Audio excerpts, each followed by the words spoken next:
విజయవాడ దుర్గమ్మ ఆలయంలో 3వ రోజు శాకాంబరిదేవి ఉత్సవాలు వైభవంగా సాగుతున్నాయి. భక్తులు భారీగా తరలివచ్చి అమ్మవారిని దర్శించుకుంటున్నారు. అంతరాలయంలో వివిధ రకాల ఆకుకూరలు, కూరగాయలతో ఆలయంలో అలంకరణలు భక్తులను విశేషంగా అలరించాయి. ఇక అలంకరణలు భక్తులను విశేషంగా ఆకర్షించాయి.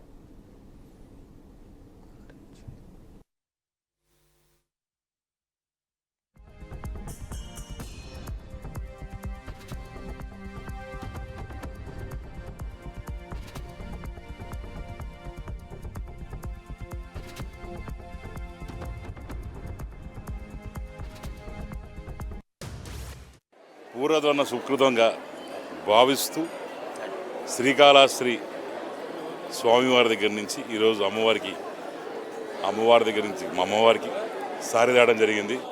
నిజంగానే గెలిపించిన ప్రజలకి యాజన్మాంతరం బడి ఈరోజు ఈ అవకాశం నాకు దక్కినందుకు నిజంగానే ఆ పుణ్యం నిజంగానే మా శ్రీకాళహస్తి ప్రజలకు కూడా పుణ్యం దక్కుతుంది.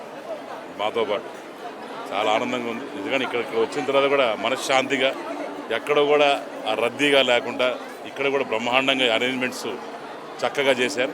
అలానే ఈరోజు అమ్మవారిని కూడా చెప్తున్నారు వివో గారు 34 టన్నులతోని కూరగాయలతో అనేక రకమైన కూరగాయలతో అమ్మవారిని మరి అలంకరించడం, అమ్మవారు కూడా కలగలగా ఉండడం అనేది ఈరోజు దర్శనం చేసుకోవడం అనేది చాలా ఆనందంగా ఉంది.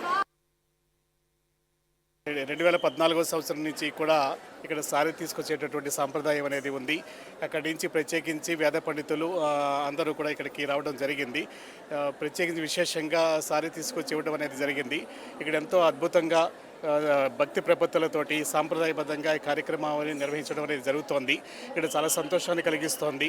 ఇక్కడ ప్రత్యేకించి శాకంబరి ఉత్సవాలు అనేవి కూడా నిర్వహించడం జరుగుతోంది. ఇక్కడ రోజుకొక అలంకరణ అంటే భక్తులు దాతల యొక్క సహకారంతో ఇది ఆకుకూరలతోటి, కూరగాయలతోటి, పండ్లతోటి విశేషంగా అలంకరణ చేయడం అనేది జరుగుతుంది.